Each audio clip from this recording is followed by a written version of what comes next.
नमस्कार दोस्तों, बहुत बहुत स्वागत है आपका आपके यूट्यूब चैनल अचीवर्स वेब पर। दोस्तों, आज है 24 जून 2021।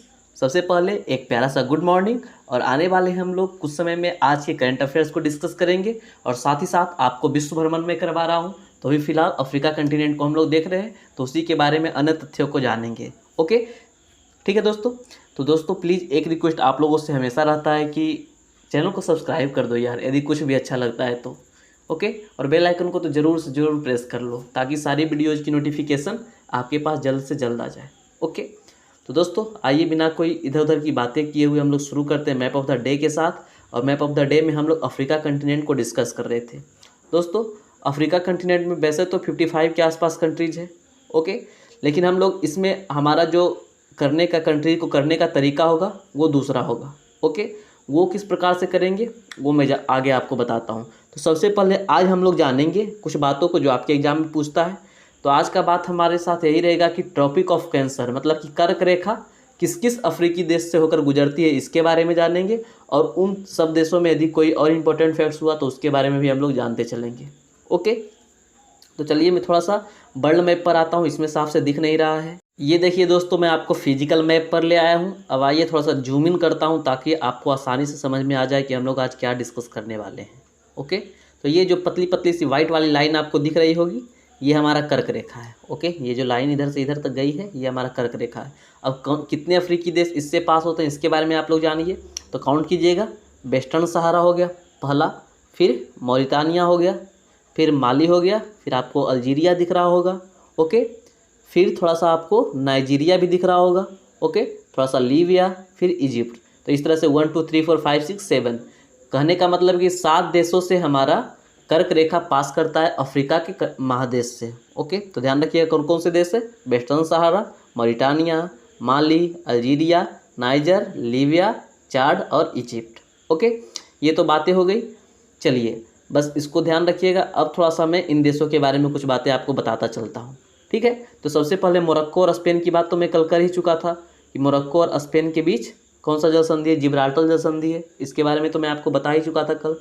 दोस्तों इधर देखिए, ये मोरक्को दिख रहा है आपको, ये अल्जीरिया दिख रहा है आपको, और ये ट्यूनीशिया दिख रहा है आपको। ठीक है, इन्हीं तीनों देशों के बीच एक पर्वत श्रृंखला है जिसका नाम आप लोग जरूर जानते होंगे, एटलस। जी हाँ, एटलस इन्हीं तीनों देशों के बीच फैला हुआ है। कौन कौन? मोरक्को, अल्जीरिया और ट्यूनीशिया। और यदि आपसे पूछ ले कि एटलस की सबसे ऊंची चोटी क्या है भाई, तो एटलस की सबसे ऊंची चोटी मोरक्को में ही स्थित है जिसका नाम है माउंट टोबकल। ओके, आपसे प्रश्न पूछ देता है कि एटलस माउंटेन्स की सबसे ऊंची चोटी कौन सी है दोस्तों, तो माउंट टोबकल। और एटलस जो माउंटेन है दोस्तों, पुराने एकदम मतलब पुराने ज़माने का क्या उसको बोलते हैं, बहुत पुराने माउंटेन्स में से एक है। जिस तरह से अरावली है उसी तरह से एटलस भी बहुत पुराने माउंटेन्स में से एक है। ओके, तो ध्यान रखिएगा कि एटलस मोरक्को, अल्जीरिया और ट्यूनीशिया में फैला हुआ है। इसकी सबसे ऊंची चोटी कौन है दोस्तों? माउंट टोबकल। ओके, जो कि मोरक्को में है। अब देखिए अल्जीरिया के बारे में एक बात मैं और आपको बताता हूँ कि अल्जीरिया जो है अफ्रीका में लार्जेस्ट एरिया वाइज कंट्री है। ठीक है, ध्यान रखिएगा, लार्जेस्ट एरिया वाइज कंट्री है अल्जीरिया अफ्रीका में। ओके, तो इतनी सारी बातें हो गई। और इधर के बारे में कुछ खास बात तो जानना नहीं है। हाँ, ये सब की मैं राजधानी बता देता हूँ ताकि बस आप लोग ध्यान रखिएगा। मोरक्को की राजधानी आपको दिख रहा होगा राबत, अल्जीरिया का अल्जीरिस है, और ट्यूनीशिया का ट्यूनीसी है। ओके, बाकी लीबिया की राजधानी इंपॉर्टेंट है आपके लिए, ट्रिपोली। ध्यान रखिएगा। लीबिया के बारे में तो आपसे कुछ वैसा पूछा नहीं जाता है, बस एक जनजाति है जिसके बारे में आपसे पूछा जाता है कि हाँ भाई लीबिया में कौन सी जनजाति पाई जाती है, तो सेनुसी जनजाति को आप लोग ध्यान रखिएगा। ओके, तो इतनी सारी बातें हो गई। अब मैं कल आपको इजिप्ट के बारे में बताऊंगा। ठीक है, यदि मैं इधर से काउंट डाउन कर देता हूँ वापस से कि कौन कौन से कर्क रेखा पर होकर गुजरते हैं, तो इजिप्ट है, लीबिया है, इधर वापस आइए आपको नाइजीरिया दिखेगा, फिर अल्जीरिया दिखेगा, माली दिखेगा, मॉरिटानिया दिखेगा, और ये चाड हो गया। चाड नहीं, मैं साथ गलती बता दिया, चाड नहीं है, ये वेस्टर्न सहारा है, 7 है। ओके, चलिए अब नेक्स्ट अपने प्रश्न की ओर मूव करते हैं जो हमारा प्रश्न है। ओके, ये हमारा प्यारा सा वर्ल्ड मैप है। अब मैं कल फिर आपको इसमें कंटिन्यू कराऊंगा। ओके दोस्तों, चलिए लेट्स स्टार्ट। दोस्तों स्टार्ट करते हैं। आई होप कि आप लोग वीडियो को लाइक कर दिए होंगे और आई होप कि आपका वर्ल्ड ज्योग्राफी काफ़ी बढ़िया हो जाएगा मेरे बताने के बाद। ऐसा मेरा मानना है कि यदि इतनी सारी बातों को आप लोग कर लीजिएगा तो आपके एग्जाम के लिए इनफ है। आइए देखते हैं पहले प्रश्न को कि अरविंद गौर ने किसके द्वारा लिखित पुस्तक हब्बा खातून का विमोचन किया है। अरविंद गौर है रिलीज द बुक हव्वा खातून रिटन बाई, आपके ऑप्शन है काजल सूरी, ताहिरा कश्यप खुराना, श्याम सुंदर ज्ञानी, श्यामा प्रसाद। और इस प्रश्न का सही उत्तर है दोस्तों ऑप्शन है काजल सूरी। काजल सूरी ने हव्वा खातून नामक एक पुस्तक का विमोचन किया है जिसके लेखक कौन है, अरविंद गौर है। ओके, अब जानते हैं कि ये हव्वा खातून कौन है। हव्वा खातून कोई व्यक्ति ही है। तो हव्वा खातून को दोस्तों द नाइटिंगेल ऑफ कश्मीर की मानद उपाधि से भी जाना जाता है। ओके, यह एक कश्मीरी कवि और तपस्वी थे और साथ ही साथ यह कश्मीर के अंतिम सम्राट यूसुफ शाह चक की पत्नी थी। कौन, हव्वा खातून, द नाइटिंगेल ऑफ कश्मीर, इसलिए इंपॉर्टेंट है। इस पर एक पुस्तक लिखा गया है जिसके लेखक कौन है दोस्तों, अरविंद गौर। ओके, चलिए ऑप्शन में एक नाम आपको और दिख रहा होगा, ताहिरा कश्यप खुराना जी। और कल इनकी पुस्तक के बारे में मैं आपको बताया था कि माँ होने के 9 पाप, ऐसे करके कुछ एक पुस्तक इनका आया था। ओके, पहले मैं एक करेक्शन कर देता हूँ अगले प्रश्न पर जाने से पहले। कल मैं शायद अंतर्राष्ट्रीय लोक सेवा जो दिवस था उसको मैं राष्ट्रीय स्तर पर बता दिया था, तो उसके लिए माफ़ी चाहता हूँ। थैंक यू मनीष बताने के लिए। चलिए अब अगले प्रश्न की ओर चलते हैं हम लोग कि पहली बार भारतीय नौसेना निम्नलिखित में से किस नौसेना बल के साथ संयुक्त अभ्यास में भाग ले रही है। For the first time the Indian navy is participating in a joint exercise with which of the following naval forces.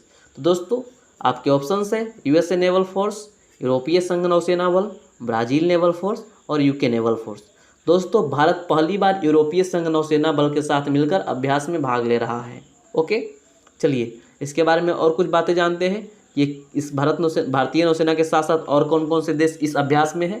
तो इसमें इटली है, स्पेन है, फ्रांस है। ठीक है, और कुछ बातें जानिए कि स्टील्थ फ्रिगेट INS त्रिकंद अदन की खाड़ी में 2 दिवसीय अभ्यास में भाग लेगा क्योंकि यह पहले से ही इस क्षेत्र में एंटी पायरेसी ऑपरेशन पर तैनात है। तो हमारा जो जहाज़ है INS त्रिकंद है, यह इस अभ्यास में भाग लेगा और ये सब जहाज़ स्टील्थ टेक्नोलॉजी पर है। और स्टील्थ टेक्नोलॉजी क्या है, वैसा टेक्नोलॉजी, जहाज़ में ऐसा टेक्नोलॉजी लगाया जाता है ताकि वो रडार में पकड़ में ना आए। ठीक है, रडार और सोनार किसी के पकड़ में नहीं आए, ये होता है स्टील्थ टेक्नोलॉजी। अब आइए अगले प्रश्न की ओर चलते हैं। अगला प्रश्न हमारा है कि हाल ही में भारत और किस देश ने कृषि और संबंध क्षेत्रों में सहयोग के लिए एक समझौता ज्ञापन पर हस्ताक्षर किया है। Recently India and which country have signed an memorandum for cooperation in agriculture and allied sectors. आपके ऑप्शन है दोस्तों न्यूजीलैंड, इजराइल, फिजी और जापान। ठीक है, और इस प्रश्न का सही उत्तर क्या है दोस्तों, फिजी। तो भारत और फिजी ने कृषि के संबंध में, कृषि के क्षेत्र में और ज़्यादा उन्नति के लिए एक समझौता ज्ञापन पर हस्ताक्षर किया है। ओके, किनके बीच हुआ दोस्तों, तो कृषि मंत्री नरेंद्र सिंह तोमर आपको दिख रहे होंगे।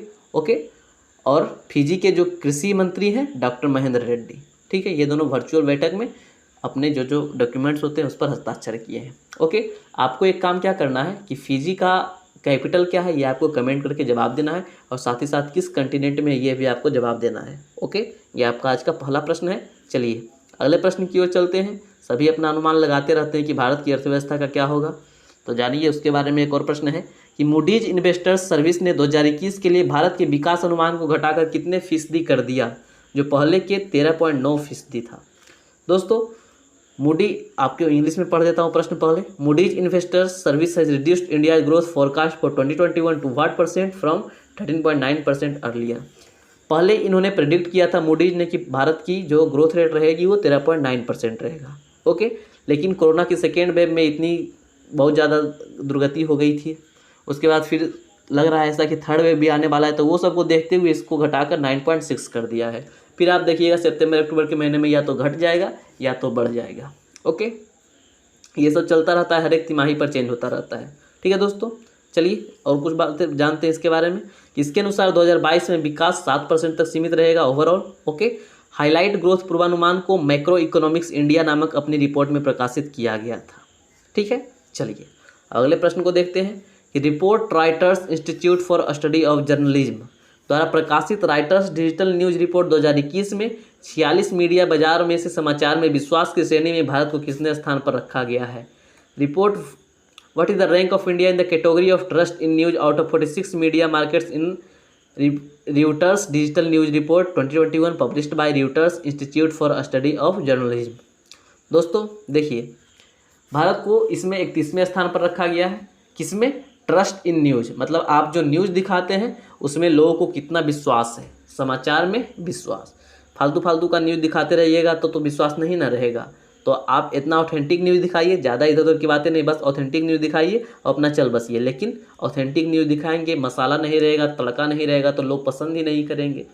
ठीक है, तो इसीलिए भारत को इसमें 31वां स्थान मिला है। ओके, और ये जो है ये इसका 10th एडिशन था इस रिपोर्ट का। ठीक है दोस्तों, जानिए इसके बारे में कुछ और बातें कि रिपोर्ट के अनुसार भारत में 73% उत्तरदाता समाचार प्राप्त करने के लिए स्मार्टफोन का यूज करते हैं। स्मार्टफोन पर यूट्यूब खोल लिए, आज तक या जो भी होगा टाइप कर लिए। ठीक है, जबकि 82% सोशल मीडिया का उपयोग करके ऑनलाइन समाचार प्राप्त करते हैं। मतलब कि 82% लोग ऐसे हैं जिसमें बहुत सारे फेक न्यूज़ का भी शिकार हो जाते हैं। ठीक है, भारत में 38% उत्तरदाताओं ने कुल मिलाकर समाचारों पर भरोसा किया। फिनलैंड 65% के साथ समाचारों में समग्र विश्वास का उच्चतम स्तर है।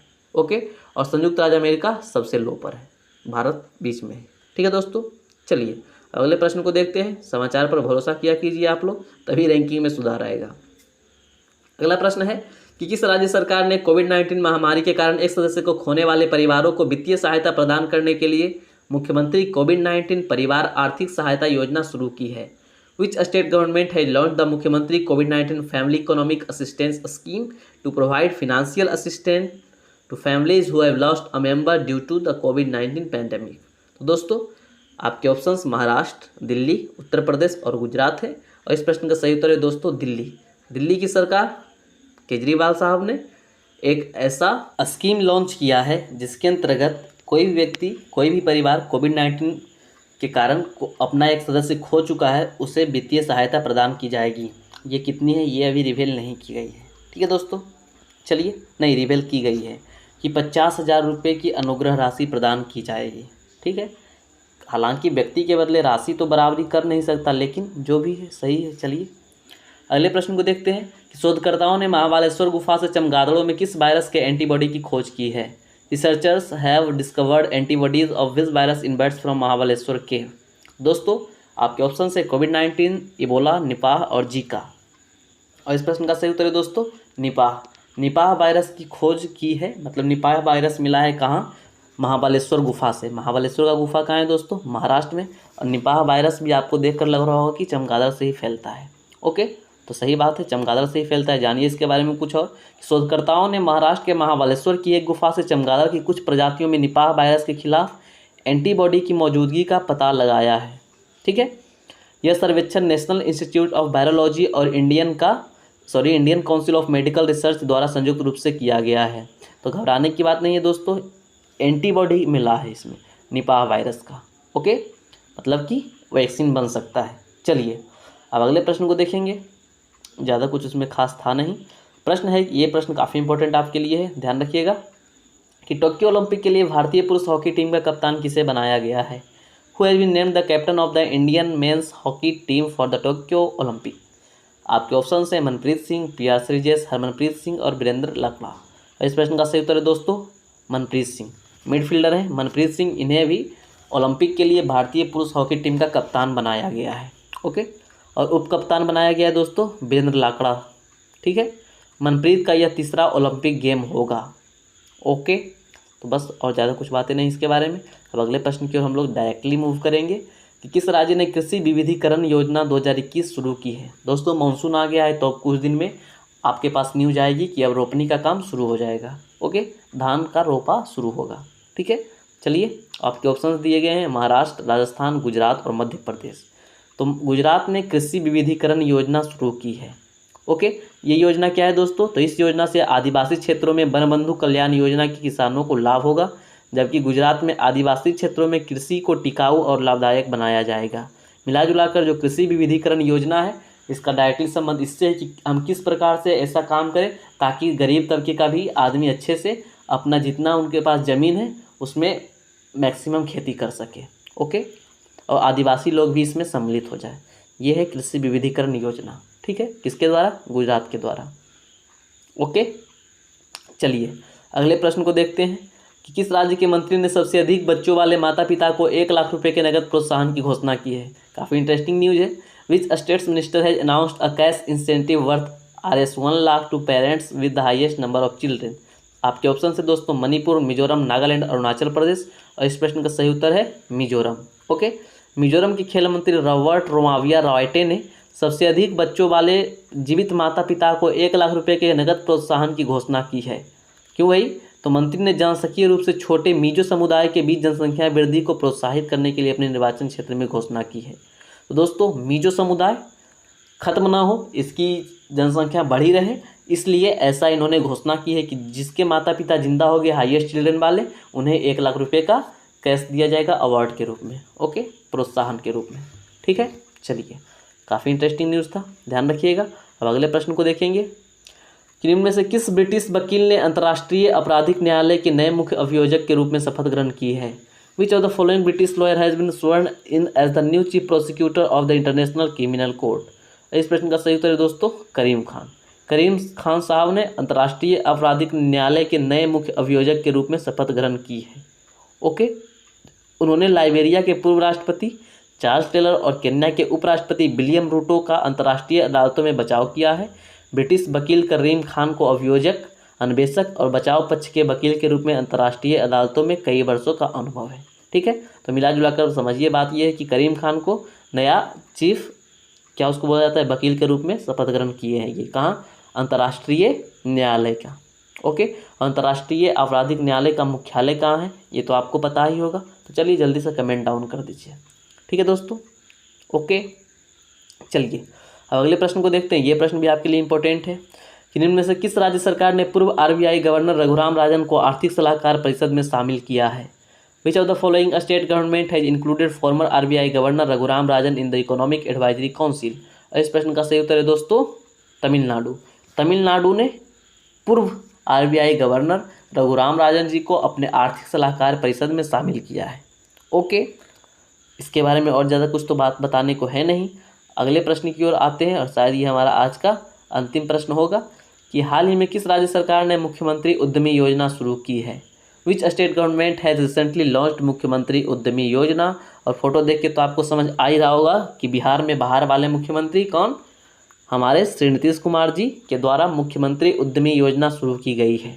ओके, तो इसके तो ऑप्शंस पढ़ने की जरूरत है नहीं। आइए जानते इस योजना के बारे में कि ये योजना क्या है।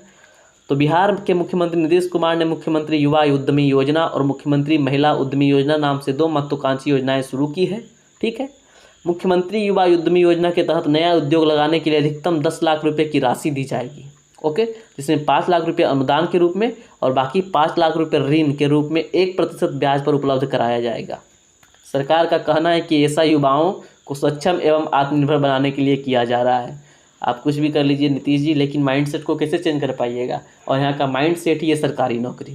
खैर छोड़िए, आपके लिए जो इम्पोर्टेंट है उसे ध्यान रखिएगा कि बिहार में मुख्यमंत्री उद्यमी योजना शुरू की गई है, जिसके अंतर्गत 10 लाख का पैकेज दिया जाएगा। पैकेज समझिए इस तरह से कि उसमें 2 टाइप का है। 10 लाख में 5 लाख आपको अनुदान मिल जाएगा और 5 लाख पर आपका 1% का ब्याज लगेगा। ओके, 5 लाख ऋण और 5 लाख फ्री है। ठीक है, अब आइए चलते हैं question of the last day की ओर कि प्रधानमंत्री नरेंद्र मोदी ने अंतर्राष्ट्रीय योग दिवस के अवसर पर किस ऐप को लॉन्च किया है? तो WHO यम योगा ऐप इस प्रश्न का सही उत्तर है।